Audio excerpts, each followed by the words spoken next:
Reporterët pa kufi e nxjerrin në raport Shqipërinë, liria e shtypit kërcënohet nga politika. Gazetarët që mbulojnë demonstrata dhe operacionet policore ndonjëherë janë viktima të dhunës policore, por krimi i organizuar përfaqëson një nga kërcënimet më të mëdha për sigurinë e gazetarëve, dhe pse politika kohët e fundit ndërmori hapa për të hetuar sulmet kundër gazetarëve, pandëshkrueshmëria për këto krime kombinuar me përpjekjet politike për të diskredituar gazetarët ka krijuar një klimë që ka të ngjarë të inkurajojë sulme të mëtejshme.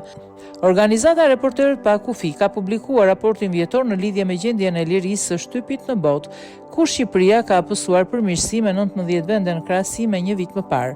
Këtë vit Shqipëria renditet në vendin e 80, teksa një vit më parë renditej në vendin e 99 nga 180 vende në indeksin e përgjithshëm global. Por edhe pse ka përmirësi me 19 vende, në raport theksohet se sfidat mbeten të pranishme, veçanërisht në lidhje me konfliktin e interesit dhe pavarësinë ekonomike të mediave. Në Shqipëri, liria e shtypit dhe pavarësia e medias kërcënohen nga lidhjet e ngushta midis botës biznesit dhe politikës. Gazetarët përballen me friksime nga politikanët dhe krimi organizuar, thuhet, thekson raporti, duke shtuar se ka një kuadër ligjor të mangët. Reporterët pa kufi shkruajnë se edhe pse kushtetuta e vendit dhe angazhimet ligjore ndërkombëtare garantojnë lirinë e shtypit, mbrojtja e konfidencialitetit burimeve është e pamjaftueshme. Një tjetër element që theksohet është se gazetarët që jetojnë krimin dhe korrupsionin janë veçanërisht objektiva të kërcënimeve.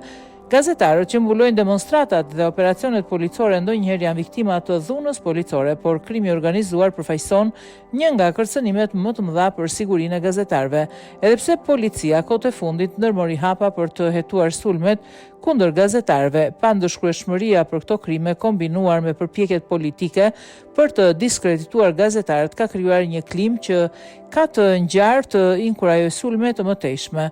Në mars të vitit 2023, Selie Top Channel ishte shënjestër e një sulmi të paprecedent me armë automatiku që vrau një nga rojet e saj, sigurisht shkruhet në raport. Shqipëria renditet edhe më lartë edhe se nga Greqia, e cila zë vendin e 89, edhe pse në raport thuajse për shkrimin e kanë të njëjtë, ku problematika kryesore është konflikti i interesit. Pavarësisht se organizata Reporterët pa kufi e ka ngritur Shqipërinë me 19 pozicione në vendin tonë, nuk është se duket ndonjë ndryshim i dukshëm sa i përket lirisë së mediave. Ndërkohë, Kosova ka shënuar rënien më të madhe në 15 vitet e fundit në indeksin vjetor për lirinë e shtypit, duke u renditur në vendin e 99. Ky është viti i dytë radhazi që Kosova shënon rënje, pasi në vitin 2024 ra nga vendi i 56 të 75. Në raport thuhet se në Kosovë, Slovaki, Bosnjë Hercegovinë dhe Serbi, mediat janë duke u përballur me krizë eksistenciale për shkak të shkurtimeve buxhetore dhe kontrollit politik. Sipas raporterëve pa kufi, gazetarët në Kosovë janë shpesh shënjestër e fyerjeve dhe lajmeve të rreme në rrjetet sociale.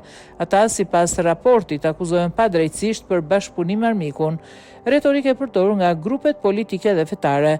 Nga vendet e tjera të Ballkanit Perëndimor, Malizi renditet më së miri në vendin e 37, pastaj Maqedonia e Veriut në vendin e 42, Bosnjë Hercegovina e 86 dhe Serbia e 96.